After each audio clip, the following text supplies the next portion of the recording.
Hello students, आज के इस वीडियो में हम 10 स्टैंडर्ड का इंग्लिश का unit number 2.3 connecting the dots इस लेसन को स्टडी करने वाले हैं। तो चलिए वीडियो को शुरुआत करते हैं। अब कनेक्टिंग द डॉट्स यानी क्या? Associate one idea with another. अब इस लेसन को किसने लिखा है? स्टीव जॉब्स ने, जिनका जन्म 1955 में हुआ था और डेथ 2011 में हुई थी। Steve job was an American entrepreneur, यानी जो स्टीव जॉब थे वो क्या थे? एक अमेरिकन बिजनेसमैन थे, बिजनेस मैग्नेट। इन बिजनेस को उन्होंने वहाँ पर बढ़ावा दिया था। इन्वेंटर एंड इंडस्ट्रियल डिजाइनर, इसके अलावा उन्होंने नई नई चीज़ें भी खोजी है और इंडस्ट्रियल डिजाइनर भी थे। He was the chairman, chief executive officer and को founder of Apple ink.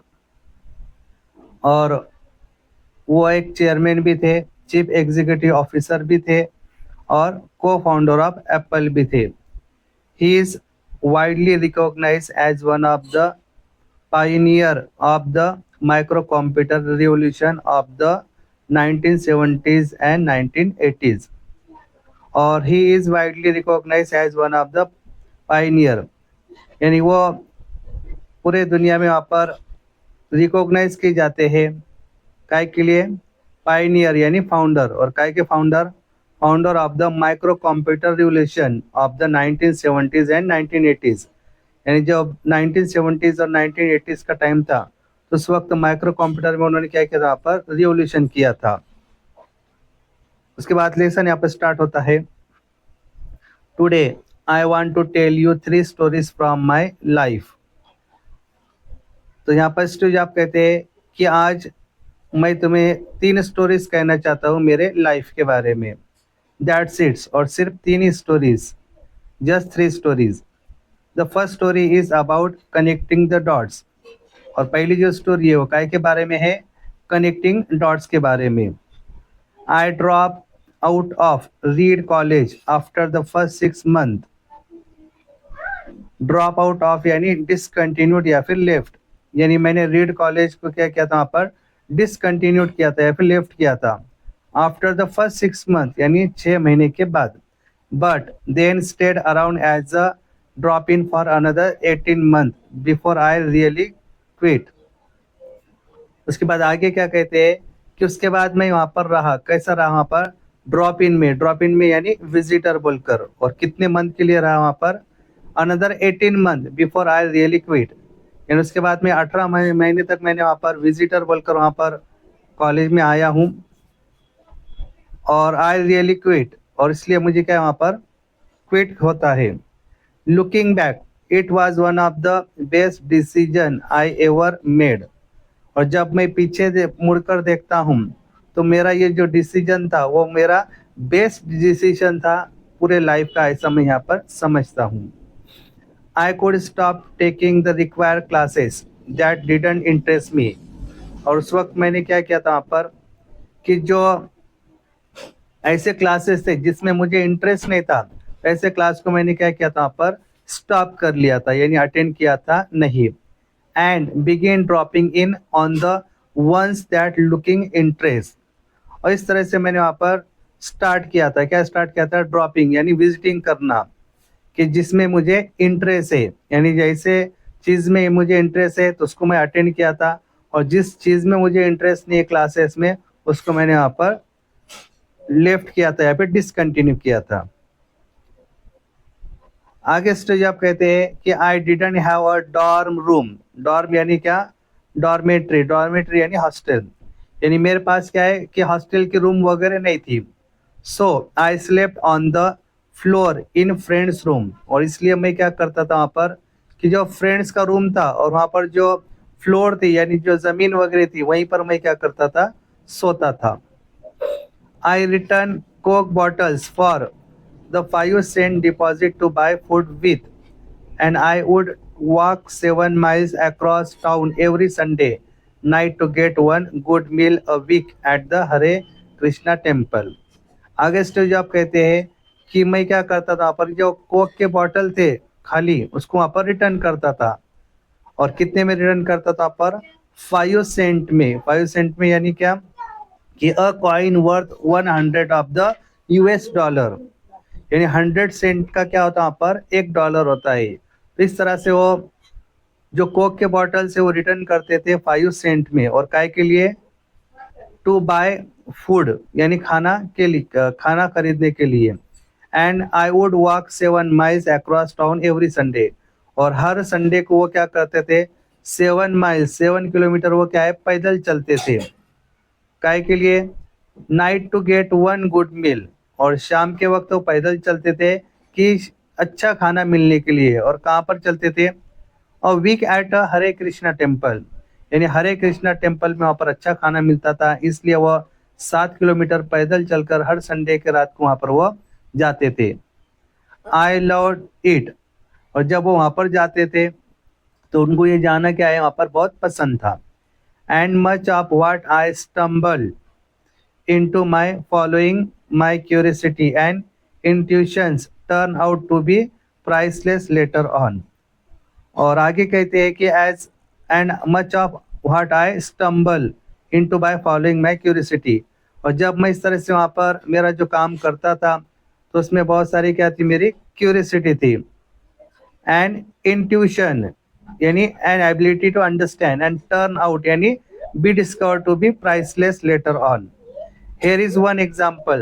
Reed College offered perhaps the best calligraphy instruction in the country। अब रीड कॉलेज है उन्हें क्या किया था, वहाँ पर ऑफर किया था, क्या ऑफर किया था, best calligraphy instruction in the country, यानी जो अच्छी राइटिंग वगैरह का जो है तो उसका क्या किया था वहाँ पर ऑफर किया था पूरे कंट्री में। Because I had to take a calligraphy class, और आगे से जो आप कहते हैं कि मैं क्या करता था वहाँ पर जो कैलीग्राफी के जो क्लास वगैरह वो वहाँ पर लिया करते थे। I learn about serif and sand serif type faces, about what makes great typography great. और फिर आगे कहते हैं कि मैंने वापस सीखा, क्या सीखा, कि सेरिफ और सैंड सेरिफ टाइप फेस, ये जो फॉन्ट्स वगैरह सेरिफ और सेरिफ टाइप सेरिफ जो फॉन्ट्स वगैरह उसको वहाँ पर उन्होंने सीखा था। And what makes great typography great, typography यानी क्या, appearance of the printed matter, और ये सारी चीजें कहाँ पर अपीयर होती है, प्रिंटेड मैटर में, यानी एक आधी चीज वगैरह टाइप करना है, बुक्स टाइप करना है तो उसमें इसका यूज किया जाता था। आगे स्टेज आप कहते हैं कि 10 years later when we were designing the first Macintosh computer, उसके बाद 10 साल के बाद जब उन्होंने क्या किया, यहाँ पर डिजाइनिंग करना स्टार्ट किया, क्या डिजाइनिंग करना स्टार्ट किया, Macintosh computer. It all came back to me, और ये सारी चीजें क्या है उनको वापस मिली, कौन सी वापस मिली, कि जब उन्होंने सेरिफ और सैंस सेरिफ जो फॉन्ट्स वगैरह उसको सीखा था वो सारे उनको वहाँ पर काम में आया। And we design it all into the Mac, Mac यानी क्या, मैकिंटॉश कंप्यूटर, और जो फॉन्ट्स वगैरह है वो सारी चीजें उन्होंने क्या की, डिजाइन की, और काय में डिजाइन की, जो मैक है यानी मैकिंटॉश कंप्यूटर उसमें उन्होंने वहाँ पर उस फॉन्ट को डिजाइन किया। If I had never drop in on that course in college, the Mac would have never had multiple typeface or for that matter even professionally any comparable spaces font। फिर आगे कहते हैं कि उनका जो college का period था तो कॉलेज के पीरियड में उन्होंने क्या किया, वहाँ पर कुछ जो क्लासेस वगैरह जिसमें उनको इंटरेस्ट नहीं था उसको उन्होंने वहाँ पर ड्रॉप आउट किया था, यानी डिसकंटिन्यू किया था, लेफ्ट किया था। तो ये क्या है उनका फायदा हुआ, क्यों फायदा हुआ, कि जब उन्होंने ड्रॉप किया तो दूसरी जगह पर उन्होंने जो टाइप फेसेस वगैरह उसको वहाँ पर उन्होंने लर्न किया यानी सीखा, और वो सारी चीजें उनको यहाँ पर काम में आई।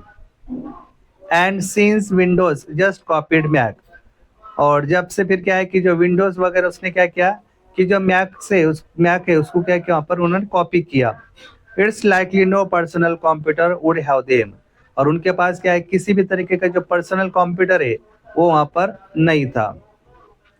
Of course, it was impossible to connect the dots looking forward when I was in college। फिर आगे क्या कहते हैं वो कि ये इम्पॉसिबल है, क्या इम्पॉसिबल है, कि कनेक्टिंग द डॉट्स, यानी जो उन्होंने चीज़ें पीछे छोड़ी थी और अभी जो प्रेजेंट में उन्होंने वहाँ पर सक्सेस किया तो इसका एक दूसरे से वहाँ पर मेल खाना, जुड़ना, कनेक्ट होना वो क्या है वहाँ पर इम्पॉसिबल है। But it was very clear looking backward 10 years later। लेकिन जब वो 10 साल पीछे देखते हैं तो इसका फायदा उनको मिलता है कि उन्होंने जो क्लासेस वगैरह ड्रॉप किए तो उसका फायदा क्या है, 100% को वहाँ पर हुआ प्रेजेंट में। You can't connect the dots looking forward. आगे कहते हो कि तुम जो भी डॉट्स वगैरह यानी आर्ट्स वगैरह है तो उसको वहाँ पर कनेक्ट कर सकते नहीं आगे। You can only connect them looking backward. और जो भी चीज़ें तुमको कनेक्ट करना है वो कैसा कर सकते हैं कि जो पीछे हो चुकी है उसको देखेंगे तो वो सारी चीज़ें क्या होंगी यहाँ पर कनेक्ट होंगी, ना कि आगे देखकर। So you have to trust that the dots will somehow connect in your future. और इसलिए तुम यहाँ पर ट्रस्ट कर सकते हो, क्या ट्रस्ट कर सकते हो कि जो डॉट्स वगैरह है किसी भी हालत में क्या कर सकते हो, यहाँ पर तुम फ्यूचर के अंदर कनेक्ट करने के लिए ट्राई कर सकते हो। You have to trust in some things your gut, gut यानी करेज एंड डिटर्मिनेशन। इसके बाद तुम्हें क्या करना है, यहाँ पर कुछ चीज़ों में ट्रस्ट करना है। आप कौन कौन सी चीज़ों में ट्रस्ट करना है कि सबसे पहला है कि यूर गट, गट यानी करेज, यानी तुम्हारा जो करेज वगैरह है उसमें तुमको ट्रस्ट करना है। डेस्टिनी यानी तुम्हारा जो नसीब है उस पर भी ट्रस्ट करना है। लाइफ यानी जिंदगी, जो तुम्हारी जिंदगी उस पर भी ट्रस्ट करना है। कर्मा यानी जो गुड्स डीड्स वगैरह होते हैं उस पर भी तुम्हें ट्रस्ट करना है। एंड वाट एवर यानी इसके अलावा जो भी चीजें हैं सारी चीजों पर तुम्हें क्या करना है, वहां पर ट्रस्ट करना है। This approach has never let me down and it has made all the difference in my life. और जब स्टीव जॉब कहते हैं कि जब मैंने ये सारी चीजों पर ट्रस्ट किया तो इसके वजह से मुझे वहां पर लाइफ में सक्सेसफुल हुआ और कभी भी वहां पर अनसक्सेसफुल हुआ नहीं। उसके बाद स्टोरी आप कहते हैं my second story is about love and lost. अब पहली स्टोरी वहां पर कंप्लीट हो गई, तो पहली स्टोरी में क्या स्टडी किए कि उन्होंने कुछ क्लासेस ड्रॉप वगैरह किए, पॉइंट्स वगैरह वहां पर सीखे और उसका फायदा क्या हुआ उनको आगे 10 साल के बाद हुआ। अब सेकंड स्टोरी को कह रहे हैं कि my second story is about love and lost, यानी उनकी जो सेकंड स्टोरी हो काय के बारे में, लव यानी जो वर्क वो करते थे तो उस वर्क से उनको प्यार था और उसके अलावा उनको उस वर्क में लॉस भी हुआ, उसके बारे में सेकंड स्टोरी वो कह रहे हैं। I found what I love to do early in life. और वो कहते हैं कि मुझे जो भी काम पसंद था वो सारा काम मुझे क्या है अर्ली लाइफ में करने को मिला। वॉज यानी Steve Wozniak and I started Apple when I was 20। वो कहते हैं कि जो स्टीव वॉजनिक है और मैं है, हम दोनों ने क्या किया वहाँ पर कि जो एप्पल है, एप्पल कंपनी को वहाँ पर स्टार्ट किया। और कब किया कि जब मेरी एज कितनी थी, सिर्फ 20 साल की थी। In 10 years, Apple had grown from just the two of us in a garage into a $2 billion company. फिर आगे कहते हैं कि 10 साल पहले हमने क्या किया था कि जो एप्पल कंपनी वो गैरेज में स्टार्ट की थी और आज जो एप्पल कंपनी है वो कितनी बन गई, 2 बिलियन की बन गई है। And then I got fired, got fire यानी लॉस्ट द जॉब। और जब सक्सेसफुल हो गई एप्पल कंपनी तो उस वक्त मुझे क्या किया वहाँ पर, आई गॉट फायर यानी मुझे नौकरी से निकाल दिया गया। इट वॉज डिवेस्टेटिंग, डिवेस्टेटिंग यानी कॉजिंग सेवर शॉक या फिर डिस्ट्रेस एंड ग्रीफ। और जब मुझे जॉब से निकाल दिया गया तो मुझे बहुत सारा क्या वहाँ पर ग्रीफ हुआ यानी बहुत सारा दुख हुआ। But something slowly began to dawn on यानी began to become clear to. उस वक्त जब मुझे नौकरी से निकाला गया बहुत मुझे वहां पर दुख वगैरह हुआ, तो उस वक्त सारी जो चीजें वो स्लोली क्या करने लगा, मैं यहाँ पर स्टार्ट करने लगा। I still love what I did. और आगे स्टेज आप कहते हैं कि मुझे मेरे काम से बहुत प्यार था कि जो भी मैंने वहां पर सक्सेस किया था। And so I decided to start over.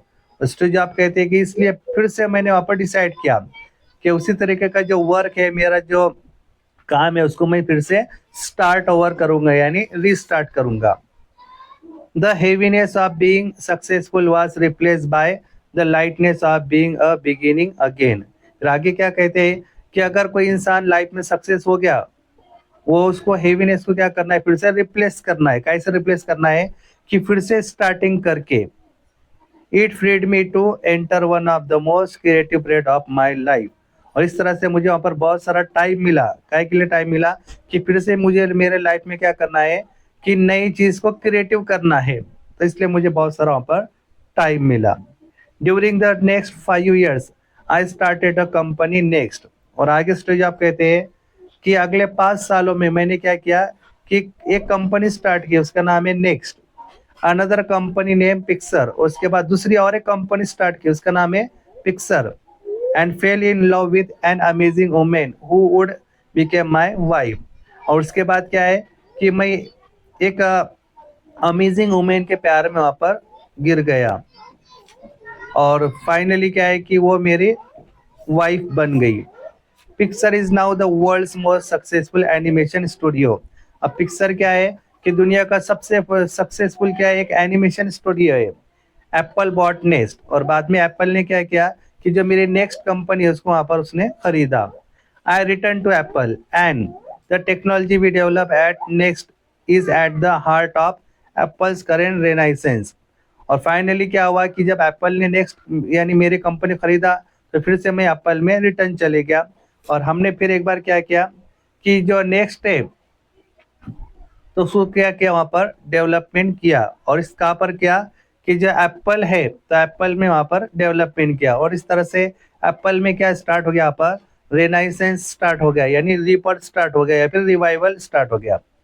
And Lawrence and I have a wonderful family together. और इस तरह से जो उनकी वाइफ का नाम था वो क्या था, लॉरेंस था। और इस तरह से स्टीव जॉब्स एंड लॉरेंस, इनकी क्या है, एक वंडरफुल फैमिली थी। Sometimes life hits you in the head with a break.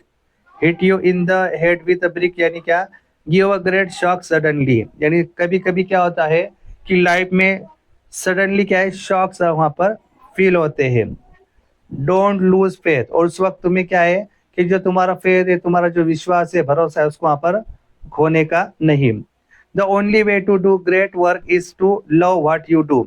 और तुम्हें क्या करना है, तुम्हारी जिंदगी में ग्रेट वर्क करना है। और कौन सा ग्रेट वर्क करना है कि जो भी तुम करते हैं वो ऐसा ग्रेट वर्क करना है। और ये जो काम करना है वो कैसा करना है, टू लव यानी प्यार से। If you haven't found it yet keep looking don't settle. और अगर तुम्हें ऐसा काम नहीं मिलता कि जिससे तुमको प्यार होता है, तो उसको तुम क्या करो, वहां पर ढूंढते रहो और उस दूसरे काम में सेटल मत हो। उसके बाद स्टीव जॉब्स कहते हैं कि my third story is about death. अब उनकी जो थर्ड स्टोरी थी वो काय के बारे में थी, डेथ के बारे में थी। About a year ago I was diagnose with cancer. अब आगे कहते हैं कि सक्सेस होने के पहले 1 साल पहले वो क्या, उनको बीमारी हो गई, और काय की बीमारी हो गई, कैंसर की। My doctor advise me to go home and get my affairs in order which is doctor's code for prepare to die. और आगे वो कहते हैं कि मेरे जो फैमिली डॉक्टर थे उन्होंने मुझे एडवाइस दिया, क्या एडवाइस दिया कि गो टू होम, यानी तुम क्या करो, घर पे जाओ और आराम करो। And get my affairs in order, और जो भी तुम्हारा काम वगैरह हो घर से ही करो। और इसके अलावा तुम्हें क्या करना है, doctor's code for prepare to die, और तुम अभी लास्ट स्टेज पर हो, तो तुम क्या कर रहे हो वहां पर, प्रिपेयर टू डाई कर रहे, यानी आखिरी स्टेज पे है, काय के, डाई के यानी डेथ के। I lived with that diagnosis all day. Stage आप कहते हैं कि उस बीमारी के साथ, उस कैंसर के साथ मैं क्या करता था, दिन भर वहां पर जिंदगी गुजारता था। Later that evening I had a biopsy. It turn out to be a very rare form of pancreatic cancer that is curable with surgery. फिर आगे उनको पता चला कि ये जो कैंसर है वो क्या है, बहुत रेयर है, बहुत कम है, एकदम लो स्टेज पर है, स्टेज पर है। और ये जो कैंसर है वो क्या हो सकता है, सर्जरी करने से वहां पर वो अच्छा हो सकता है। I had the surgery and I am fine now. और इसलिए उन्होंने क्या कि उनके जो ल- एकदम लो स्टेज पर उनका कैंसर था, तो उसकी सर्जरी की, और इस सर्जरी की वजह से क्या है, उनकी लाइफ वहां पर बच गई। This was the closest I have been to facing death, and I hope it's the closest I get for a few more decades. फिर आगे कहते हैं कि उस समय जब उनको कैंसर हुआ था कि वो क्या थे, वहाँ पर डेथ के बहुत नजदीक थे। And I hope it's the closest I get for a few more decades, लेकिन वो उम्मीद करते थे कि वो और क्या करेंगे, मोर 4 डिकेड्स क्या करेंगे, वहाँ पर जिएंगे, यानी और कुछ साल वो जिएंगे। Having lived through it I can now से दिस टू यू। और इस तरह से उन्होंने कैंसर के टाइम पर भी उन्होंने उनकी लाइफ गुजारी, जिंदगी गुजारी, और वह आई कैन नाउ से दिस टू यू, और वो कहते कि मैं तुम्हें ये कुछ कहना चाहता हूँ। और क्या कहना चाहता हूँ योर टाइम इज लिमिटेड, यानी तुम्हारा टाइम कैसा है, लिमिटेड है। So don't waste it living someone else life, और इसको क्या नहीं करना है, वहां पर वेस्ट नहीं करना है, फालतू में गुजारना नहीं है। लिविंग समवन एल्स लाइफ, और तुम्हारा जो भी टाइम वगैरह है वो क्या करना है, दूसरों की हेल्प कर कर क्या है उसको गुजारना है। Don't be trap by dogma, dogma यानी क्या, बिलीफ, और तुम किसी भी बिलीफ में क्या है वहां पर ट्रैप ना हो जाओ, यानी स्टक ना हो जाओ। Which is living with the result of other people's thinking, और इस तरह से लोग क्या है कि जो दूसरे लोग है वो इसी तरीके से वहां पर थिंकिंग करते हैं, किसी भी चीजों में क्या है वहां पर वह डॉगमा हो जाते हैं, ट्रैप हो जाते हैं। Don't let the noise of others opinion drown out यानी be louder than other sound your own inner voice. और आगे उन्होंने क्या कहा कि don't let the noise of others opinion, यानी अगर कोई आपसे कोई बात कर रहा है, कोई ओपिनियन दे रहा है, तो उससे ज्यादा आपकी आवाज नहीं होना चाहिए। And drawn out your own inner voice, और तुम्हारा जो वॉइस वगैरह है वो कभी भी लाउडर नहीं होना चाहिए, यानी सामने वाले से जब बात करेंगे तो कम वॉइस में ही करना चाहिए। आगे स्टेज आप कहते हैं and most important have the courage to follow your heart and intuition. Intuition यानी क्या, इंस्टिंक्टिव अंडरस्टैंडिंग। और सबसे इंपॉर्टेंट चीज क्या है वो बताते हैं कि तुम्हारा करेज, फॉलो योर हार्ट, यानी जो तुम्हारा दिल कह रहा है उसी को तुम क्या करो वहां पर फॉलो करो, और इससे क्या होगा कि तुम्हारी लाइफ में जो भी चीज है उसको इजीली वहां पर अंडरस्टैंडिंग भी कर पाएंगे। They somehow already know what you truly want to become. और फिर आगे कहते हैं कि दूसरे लोग को सभी को पता है कि तुम्हें सच में जिंदगी में क्या बनना है, क्या करना है। When I was young, there was an amazing publication called the Whole Earth Catalog। फिर आगे वो कहते हैं कि जब मैं जवान था उस वक्त मैंने एक अमेजिंग पब्लिकेशन देखा था, एक बुक देखा था अमेजिंग, और उस बुक का नाम क्या था, the whole earth catalog. In the final issues, on the back cover, they put a photograph of an early morning country road। और वो आगे कहते हैं कि जब बैक कवर को मैंने देखा इस बुक के, तो वहां पर क्या है कि एक फोटोग्राफ प्रिंट किया हुआ था, और उस फोटोग्राफ में क्या था कि अर्ली मॉर्निंग कंट्री रोड, यानी सवेरे के वक्त जो कंट्री का जो रोड होता है वो किस तरीके का होता है, तो उसका फोटोग्राफ वहां पर बैक कवर में था। Beneath it were the words, और इसके नीचे कुछ वर्ड्स लिखे हुए थे, स्टे हंग्री, और हमेशा क्या करना है, स्टे हंग्री रहना है। स्टे हंग्री यानी क्या कि हमेशा आपको नॉलेज लेते रहना है। एंड स्टे फुलिश, और स्टे फुलिश रहना है यानी क्या कि जब भी आप नॉलेज लेंगे, अपनी जिंदगी गुजारेंगे, तो कैसा रहना वहां पर, स्टे फुलिश, यानी एकदम सिंपल इंसान की तरह वहां पर रहना है कि लोग आपको फुलिश समझे। It was their farewell message as they sign off, और वो आगे कहते हैं कि उस बुक में ये उनका आखिरी मैसेज था कि इंसान ने हमेशा क्या करना चाहिए, तो फिर हमेशा हंग्री रहना चाहिए, यानी हमेशा नॉलेज लेना चाहिए, और स्टे फुलिश रहना चाहिए, यानी हमेशा सिंपल रहना चाहिए। I have always wish that for my self, और आगे स्टेज आप कहते हैं कि ये जो वर्ड्स है वो हमेशा मैं मेरे लाइफ में इम्प्लीमेंट करता रहा। And now as you graduate to begin a new यानी इन अ न्यू और डिफरेंट वे, और आगे कहते हैं कि आप फिलहाल तुम जो है वो न्यू इरा में जी रहे हैं। I wish that for you, और मैं यही चाहता हूँ, मैं हमेशा ये विश करता हूँ तुम्हारे लिए भी। और क्या विश करता हूँ, स्टे हंग्री स्टे फुलिश, यानी हमेशा क्या करना चाहिए, स्टे हंग्री रहना चाहिए, स्टे फुलिश रहना चाहिए, यानी always keep an open mind, never think you know everything. तो इस तरह से हिस्ट्री जो आप में एक बेहतरीन यहाँ पर जो लेसन है उसको यहाँ पर रिटर्न किया हुआ है। उनके 3 जो स्टोरीज है वो हमने यहाँ पर देखे।